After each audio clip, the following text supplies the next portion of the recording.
Final Four. Yeah. But like I love March Madness, but you know what I love more? I also love college football. Yeah. And there's been people saying, "Oh, they need to extend the college football playoffs." Do you agree they should do something where they make into a bracket format? Let's say like a 16 team playoff bracket. We'll call it Dream December. I don't know if I agree with 16. It is a little bit of a I stretch. do think 8 is necessary, though. Okay, I like 8. I think 8. I think there needs to be an up from 4 to 8. And I think there needs to be a little bit more inclusivity to some of these non-Power 5 conference schools. I think you could have made an argument for Cincinnati getting a spot this year. Mm-hmm. Obviously, Coastal Carolina. However you feel, there was the year when UCF, Central Florida, was undefeated. Oh yeah. I just think, and then UCF went ahead and beat Auburn in their bowl game. So like, I think there needs to be a system. I don't know if I have the answer to it, but I do think there needs to be an 8-team playoff, wherein you do have like the 5 power conference schools. If you win that championship, you get an auto bid, and then 2 at-larges, and then somehow you get non-Power 5 schools, like someone from the Mountain West. If they think about how many opportunities Boise State should have had in the end of the 2000s, early 2010s. That's true. Just giving those schools more opportunities to get in. I mean, if you think about it, I went ahead and took a look at this before hopping on. 28 bids have been awarded to the college football playoff in the 7 years that it's been active now. 22 of those 28 bids have gone to the same 5 schools. I believe that 100%. Alabama, Ohio State, Clemson, Oklahoma, and Notre Dame. That sounds about right. Yeah. So like we started this playoff system in order to give other schools more of an opportunity to do it. And clearly it's not working. Mm-mm. So I'm not a huge fan of the 4. I like the college football playoff. I'm not a huge fan of it at 4. I think 8 is the right number. 16 is probably a little too much, especially because of scheduling and money concerns, television rights, so on and so forth. I think you meet at 8, and I think you make 8 work, and that's the magic elixir. Yeah, if you do 8, I definitely wouldn't want to give Power 5 champions an automatic bid. That's still going to be the same matchups you're going to see year over year. They probably should still continue to do with the final the final rankings that they normally do. Power 5 championship bids, that would make sense with the 16 tournament. But yeah, you're right. It's been the same 4 or 5 teams every year.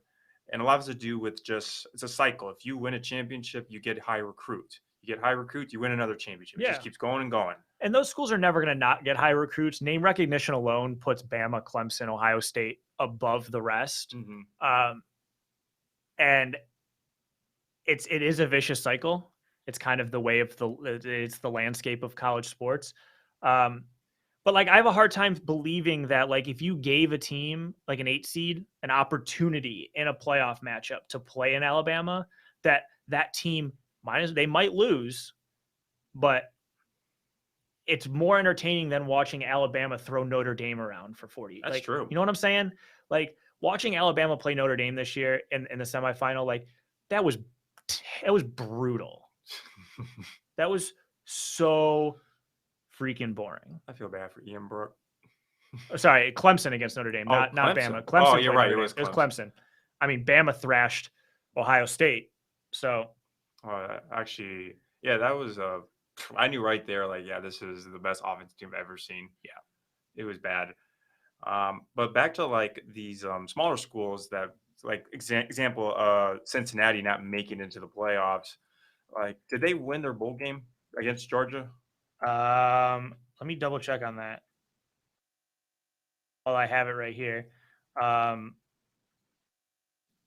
want to say Georgia still won.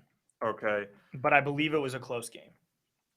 And then Georgia won 24-21. And then the other school, who was it? Coastal Carolina. Coastal Carolina. Did they win their bowl game too? Coastal Carolina went ahead and they lost their bowl game to Liberty. So they did a mid-major bowl between those two.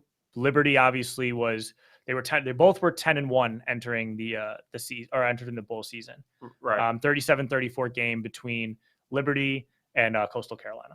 Yeah, I think that's like games like these is probably what gets people like, hey, don't get these small schools in. Look what happens when you put them against big schools. So like, I think that was just a one-off thing. I think there's still plenty of these small schools that can compete with these Power Five champions. I just think last year was a bad example. But yeah, expand it 100% in, dude, because I think it's just more opportunity for money, and it just gives everybody a chance and kind of. I feel like teams will probably play a little more aggressively because like, okay, we have a higher chance of getting into the playoffs. There's a more sense of urgency. Every game matters now. Yeah. I want to go ahead and correct myself real quick. Bama did thrash Notre Dame. Ohio State beat Clemson. That's what happened. Went ahead and messed that up myself. Oh, so that's right.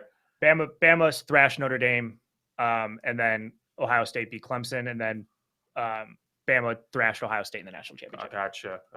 Okay. I was thinking on the fly. Obviously, I was a little removed from college football's last season. I'm now on to college basketball, but there we are to make sure we don't cheat the listeners out of bad information. That's all right. It happens. But like kind of going off topic. So now that like Trevor Lawrence, Justin Fields, like the big names of college football are gone, who's going to be the next wave of quarterbacks that's going to be the spotlight for college football? I like Wilson, who's coming out of BYU. Like there are smaller quarterbacks coming out as well, but guys who are in line next year to like just take the next step. Give me Spencer Rattler. Yeah, give me Spencer Rattler at Oklahoma. I think he's probably going to be the odds-on favorite to win the Heisman Trophy next season. But I think Spencer Rattler has what it takes. 6'1", like 210-pound quarterback, can move, can throw. Yeah. Not to mention he's in an offense that's just designed to make him a superstar. He kind of reminds you, like how he looks, like his appearance kind of reminds you like a discount version of Patrick Mahomes. Yeah, they do. They do kind of look alike. They have the same like little swagger. They have a lot of swagger in the pocket. The same way they move the same. Both have both got cannon arms. Oh yeah, definitely. Obviously we know Patrick Mahomes has a cannon arm. How about your boy? Graham Mertz? Graham Mertz. Man, Graham Mertz has been just a tease. I'm sorry. Like, he came in first game of the season, hot as can be, man. He had such a great opener against Illinois. I'm sure it's Illinois. Yeah. But then it just got worse and worse and worse. And then they eventually benched him for some other no-name guy. He has the potential. He has the arm talent. Patrick Mahomes has even gave him some praise. But I want to put on him, and I also want to put it on coaching, because it seems like every year we never get that next Russell Wilson type Wisconsin quarterback. But I do want to give some props to my man Brock Purdy from Iowa State, because like he's been kind of like all over the place, and I think he's finally starting to build that consistency that people are looking for. Yeah, I like Purdy as a draft prospect in 2022. I think Purdy's got talent. Other guys I think fit that bill. I mean, a lot of people like Sam Howell out of North Carolina. And then Keaton Slovis at USC. They both have tools, and I think both can lead their teams to some success in 2021. But I actually like the Brock Purdy kind of name drop there. Brock Purdy's got a lot of talent, just kind of sometimes at Iowa State doesn't make you the most coveted person in the world. Being an Iowa State fan, you just get used to the unexpected. But just to kind of add on to like who's the next guys to be the star of college football, I'd like to give Sam Howell is one of them. Jaden Daniels from Arizona State, dude. I watched him play his freshman year. This scrawny kid, 160 pounds, 6'2". It was like almost like I was on the football field. That would be me. And he pretty much blew Oregon with Justin Herbert out of the waters and had a cannon for an arm. So I'll put him into the conversation of being that guy that's going to step up and show some numbers this year. Yeah, I like that a lot. De'Aaron King at Miami is another good option. I like watching. If we're going off of guys who you think might compete for the Heisman next season, I think you got to throw Trevor Lawrence's replacement in there. Oh, DJ Uiagalelei or what, however you pronounce it. And then, I mean, I know he's not a quarterback, but what about your guy Breece Hall? Hey, Breece Hall's a good dude. I mean, he's a bad dude. He can put some numbers up. I mean, I liked him. I have a nickname for him. He's Breece Hall, the Hall Monitor. I like that. I mean, that guy breaks You tackles. can't get past them unless you have your hall pass, Yep. dude. These guys don't have their hall passes. They don't have their hall passes. I like that. I'm going to rank my top 3 quarterbacks for 2021 in college football. Give me Spencer Rattler number 1. Go ahead and give me Brock Purdy number 2. And then I'll go ahead and throw the one I haven't mentioned yet, but Georgia's quarterback, JT Daniels. I'll throw JT Daniels in their number 3.